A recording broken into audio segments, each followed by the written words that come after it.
Welcome back, guys, to Empire of Prince. I'm really excited to be making the Viserys and Rhaenyra Crown from House of the Dragon. More specifically, Rhaenyra's crown, but also worn by Jaehaerys and Viserys. I'm very excited to be making this. It is one that's been on my list for a while, and this file comes over from DO3D. They made an amazing file, which you can print in two parts. You can either print it with all the logos attached or not attached. Either or. I printed it with all them attached. Definitely made sanding a little bit harder, but that's okay. And I will be selling this over in my Etsy, link down below. So let's get to it. Moving into our sanding process, we're going straight in with 220 grit sandpaper, and we're just going to try to get as many layer lines out as we possibly can.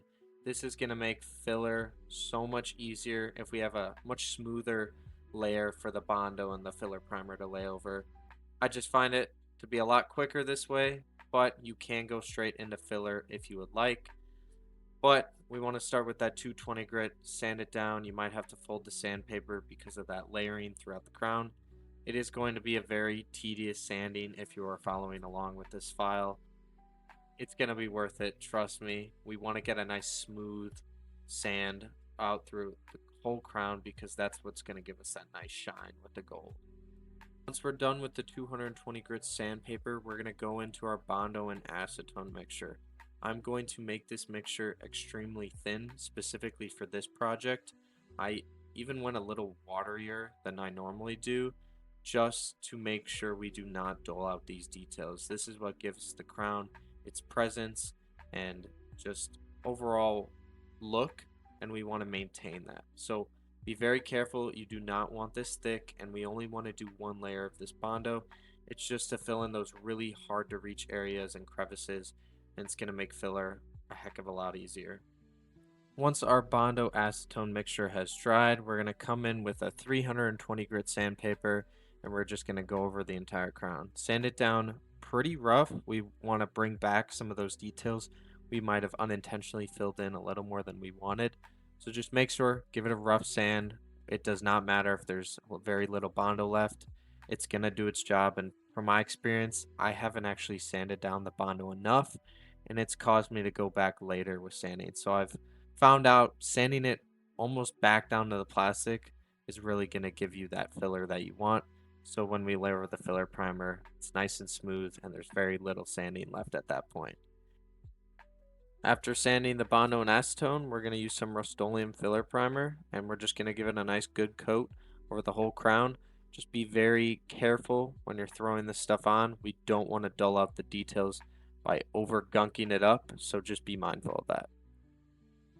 After our primer has finally dried, we're going to come in with some wet sanding, and we're going to use some 320 grit and some 400 grit. Because it's starting to get colder up where I am, 400 grit clogs up almost immediately with this filler primer. Even after I think it's dry, it still clogs it up. So we're loosening it up with some 320 grit sandpaper just to kind of break up that primer, give us a good general sand. Still going to leave the surface pretty smooth, but to ensure we get that nice shine from the gold and our gloss black, we want to come back in with the 400 grit sandpaper. And then after this step, I was all ready to put on some gloss black, which I want to use for the base coat of the gold. Now we're just using some Rust-Oleum gloss black. Just make sure to do very fine, even coats. I did about 2 coats of the Rust-Oleum gloss black. Just make sure that final coat, you don't get any drips. You just want a nice uniform gloss, which is going to help bring out the shine of our gold. Once we have given the gloss black plenty of time to dry, we're going to come in with some Rust-Oleum metallic gold. Based on the references I saw in the show, it is not a chrome gold. It seems to have that more metallic finish. So luckily we can use a Rust-Oleum can spray paint in this case.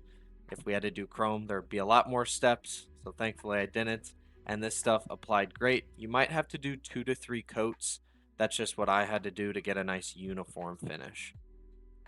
Now, once our metallic gold has dried, I would recommend wearing gloves when touching the crown. If you don't put on a gloss finish or a clear coat over this, this thing will attract fingerprints like crazy unless you give it like 5 days to a week to dry. I gave mine about 4 days to dry, so I was a little worried about fingerprints, but now I'm able to touch it without any issues, which is awesome. But the most tedious part of this crown is painting the silver trim all throughout the little areas. It's a little too small to masking tape in my opinion, so I just, with a steady hand and a small brush, just hand painted the whole thing. I'm sure there's a better way to do this, but this just seemed to be the fastest. It's very slow, it's very tedious, but if you take your time with it, you can get an amazing result. And for the silver paint, I actually just use Rust-Oleum Metallic Chrome. It was a really good silver, and it was cold enough out where this stuff took forever to dry, so I had a lot of working time with it. And you can see here, it just looks phenomenal. I think it was a great silver choice, and I was out of my Vallejo silver, so I thought it'd be a good substitute. But you can really use any silver metallic paint for this step. So now we're on to our weathering process. At this point, you can leave the crown totally unweathered, have the nice clean refined look, but I like all my props to have a weathered, worn in look. I like to show they've been used over the years, and this was worn by Viserys, Jaehaerys, and was now worn by Rhaenyra in House of the Dragon. So we want to give it some weathering, make it look like it's aged, it's been around for a minute. So I'm coming in with some brown and brown orangish washes, kind of just mixing paints together until I'm happy with the consistency. This metallic gold does not hold paint very well, so I would not recommend watering down your paints too much. You want a lot of pigment because it's going to wipe off really easily. And if you do mess up, just come in with a completely wet paper towel and you can wipe it off and restart however you'd like. But I came in with mostly browns, and then I came in with a brownish black at the end to give it that final stage of weathering. And all this is just hand painted on, and then I dab it off with a slightly damp paper towel, leaving any excess paint in the crevices to show that really nice buildup of weathering. And then this crown is all ready for its glamour shots. If you've made it this far in the video, thanks so much for watching. I really enjoy making these tutorials for you guys and look forward to making more videos in the future. Stay tuned, and I'll see you in the next one.